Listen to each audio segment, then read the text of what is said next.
Hi, I'm Tony Stefani with Hillside Christmas Tree Farm, and today while I was out pruning some of my Canaan fir, I saw these, and they actually look like bagworms.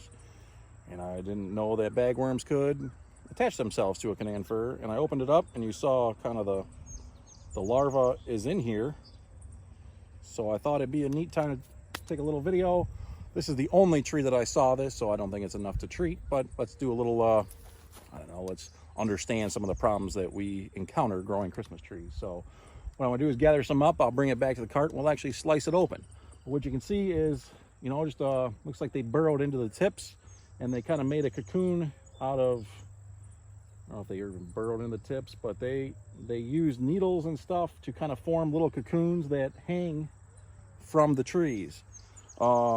What we want to do, of course, is gather these up and get them off of the tree and out of the field so they don't spread to other things. But for the most part, I like bugs, and I find stuff interesting, the circle life, their whole development cycle. So we'll cut one apart and we'll take a look. Oh, what is that?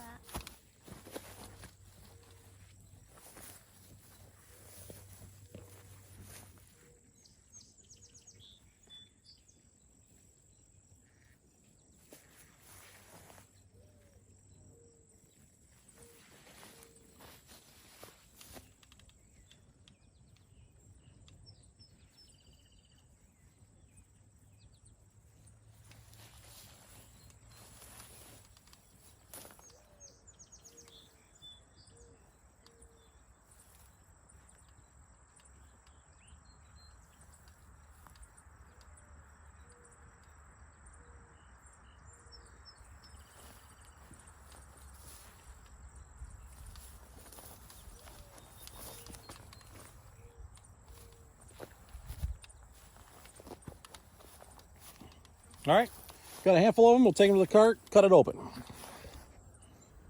right, so here's all the bagworms we collected off that tree. I don't know if they actually make their cocoons out of the branch, or if they just, gather up needles and kind of make it out of whatever. But feels kind of, I don't even know, like a spider web almost. And there is the actual larva. Well, what kind of larva does it turn into? I have no idea what the adult looks like, but that's the bug. I want to see what it turns into. Well, we're not going to wait that long, little Mia, so. I want to tear one open. You want to tear one open? Why is that one green? I don't know. We probably squeezed it. It's its guts. Ugh. All right. So there's our little biology lesson. So we'll get these out of the field. We'll keep an eye out. I'm going to refer to my Christmas tree pest manual to see if these are normally in Canaan or balsam fir. I thought they were only in the spruce, but obviously nature finds a way to survive and prosper in whatever environment they're going to be. So we'll see what we can do. Reach out to our friends at Michigan State if they've heard of this, and we'll go from there. When I got back home, I looked up bagworms in the Christmas tree pest manual. Here is what the experts say on these bagworms. Importance. Bagwort feeding results in trees with thin foliage and brown cases attached to twigs. Damaged trees are unfit for Christmas tree sale and may be killed if larvae strip off all of the foliage. This insect is most common from southern Minnesota, south to Missouri, and then east through Illinois, Indiana, Ohio, and southern Pennsylvania. Look for sparse or stripped foliage, especially at the top of the tree. Shoot tips may be flagged, which is one thing I noticed. Brown silk bags, 1 3/4 to 2 inches long, with embedded needle particles. Again, that's what I saw. The biology. The wingless female moths lay eggs in August and September inside silken bags. In late May, newly hatched larvae emerge from bags on silken strands that are readily blown in the wind to nearby trees. Once they have landed on a tree, the larvae feed on needles and spin silken bags they cover with bits of needles. So they don't actually burrow into the tips like I thought. They are making their own silken bag and attaching them with the needles. Larvae carry these bags around as they feed on needles all summer. Once they have completed development, they secure the bags to twigs. Winged adult males fly to mate with females who remain in their bags where they will lay the eggs that will spend the winter on the tree. Because caterpillars move only short distances and females never leave the securely attached bag, damage may be confined to a single tree and its nearest neighbors.